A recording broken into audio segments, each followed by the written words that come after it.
toutes les activités humaines qui occupent nos jours, comme courir, lire, manger, être avec des amis, réfléchir, toutes ces activités sont coordonnées par notre système nerveux. La sclérose en plaques est une maladie chronique du système nerveux. Il est donc important d'avoir un minimum de connaissances sur le fonctionnement de ce système pour comprendre la maladie. Le système nerveux joue le rôle de chef d'orchestre et permet le fonctionnement correct de notre corps et de notre esprit. Il est capable de recevoir, d'analyser et de transmettre de l'information. Il est composé de milliards de cellules connectées les unes aux autres par des fibres nerveuses. C'est à travers ces fibres que les cellules nerveuses communiquent les unes avec les autres.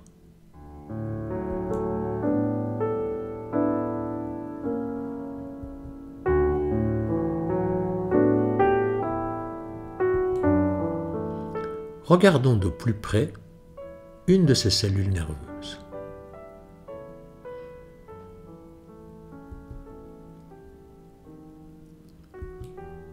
Ces cellules sont appelées des neurones.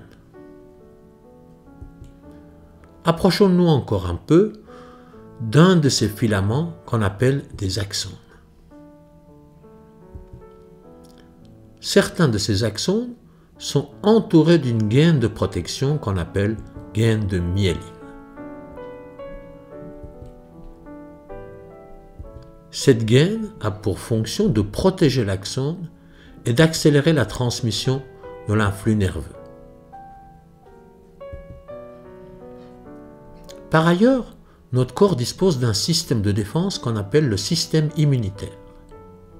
C'est lui, par exemple, qui nous protège des maladies en détectant et en détruisant des virus et des bactéries. La sclérose en plaques semble être la conséquence d'un dysfonctionnement de ce système. Les cellules défensives d'une personne atteinte de la sclérose en plaques se trompent de cible et s'attaquent aux gaines de myéline qui entourent les axones. Ainsi, le système immunitaire détruit totalement ou partiellement ces gaines. C'est ce qu'on appelle la démyélinisation.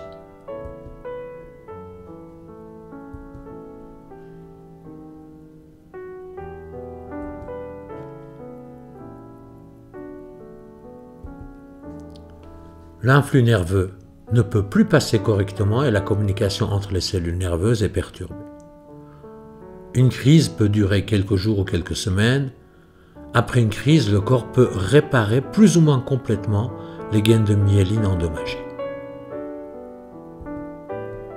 C'est ce qu'on appelle la remyélinisation. Les fibres ainsi cicatrisées peuvent retrouver leur fonctionnement, mais il peut rester des séquelles qui continuent de perturber le passage de l'influx nerveux.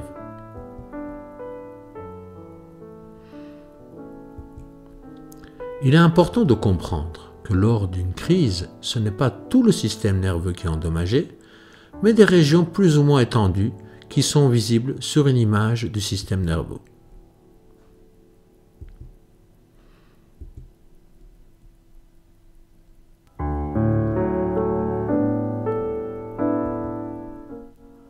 On vient de le dire, les régions de la sclérose en plaques sont localisées et peuvent apparaître par exemple dans le cerveau, sur le nerf optique, dans le cervelet ou dans la moelle épinière. Les signes et symptômes que provoque une lésion dépendent de sa localisation et peuvent donc être très variés. Ces signes peuvent être des troubles de vision, des troubles de la marche, des troubles de la sensibilité, des difficultés à parler, des difficultés à déglutir, une fatigue, la dépression, des spasmes musculaires, des douleurs, de l'incontinence, etc. Remarquez qu'aucun de ces signes n'est spécifique à la sclérose en plaques. Les troubles de vision, la fatigue ou la dépression peuvent avoir une multitude d'autres causes. Il n'est donc pas possible de poser le diagnostic de la sclérose en plaques uniquement en se basant sur ces symptômes. C'est la raison pour laquelle le médecin procédera à divers examens pour confirmer ou infirmer l'existence de cette maladie.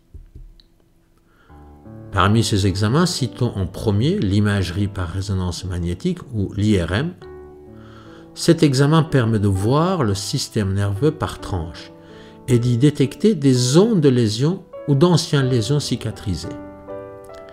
Ces zones ou plaques de sclérose constituent la signature de la maladie à laquelle ils ont donné son nom. Un autre examen couramment pratiqué est la ponction lombaire. Pour comprendre cet examen, il faut savoir que le système nerveux central, est entouré d'une membrane. L'espace entre le système nerveux et cette membrane est rempli d'un liquide, le liquide céphalorachidien. L'attaque des gaines de myéline par le système immunitaire engendre une inflammation et libère des substances qu'on peut retrouver dans ce liquide.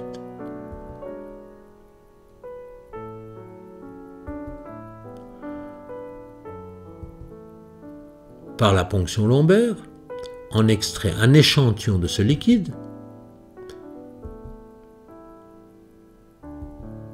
et qui sera envoyé à un laboratoire spécialisé afin d'y détecter les substances correspondant à une inflammation du système nerveux.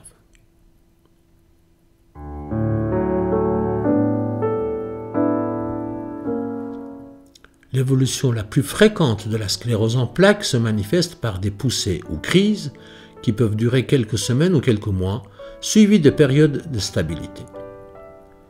Durant les crises apparaissent les symptômes, qui vont disparaître en laissant des séquelles plus ou moins importantes.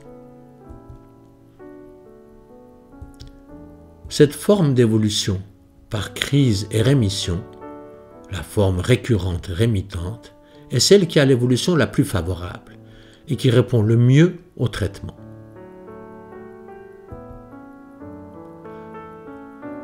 Chez une minorité de patients, la sclérose en plaques évolue de manière progressive, sans phase de rémission.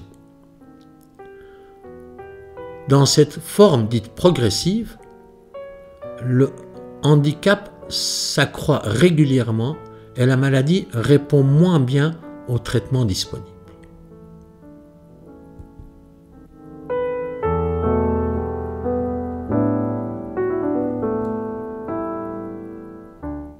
Les poussées évoluent naturellement vers la rémission spontanée. Le médecin peut cependant prescrire un traitement par corticostéroïdes comme prednisone. Ce traitement permet de raccourcir la durée de la crise et de diminuer les lésions.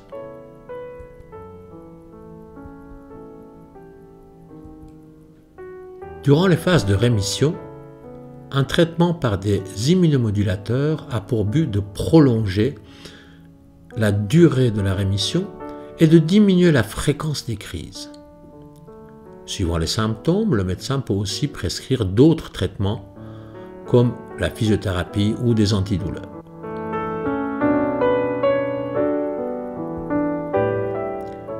Cette courte vidéo n'a pas la prétention de vous donner toutes les informations utiles concernant la sclérose en plaques. Pour plus d'informations, vous pouvez vous adresser bien sûr à votre médecin. Il existe aussi de nombreuses associations qui peuvent vous aider pour mieux comprendre et prendre en charge cette maladie. Voici la liste non exhaustive de quelques-unes de ces associations en Suisse, en France, au Canada et en Belgique.